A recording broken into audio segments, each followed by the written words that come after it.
My first question to you is what is making a lot of South Africans, curious, asking questions. How did you identify in such a largely crocodile-infested river that was the crocodile that could have the remains? Was it, for instance, luck or maybe experience? No, luckily, definitely some experience there. We've been working in the Lowveld a very long time, so we know the mannerisms of the crocodiles by now.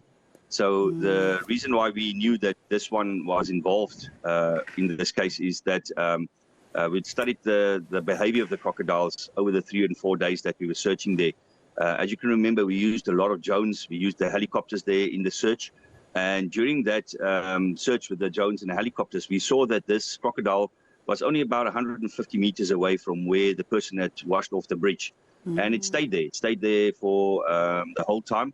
When the helicopter went over it, it wouldn't move away, whereas when we went further down the river with the smaller ones, as soon as they heard the drones or they heard the helicopter, they would rush into the water and they'd go and hide. So this one just stayed there. And we know now by experience, if they've had a big meal, then they're not very active and they need to lie in the sun for their digestive system to start working. So that's how we managed to identify them.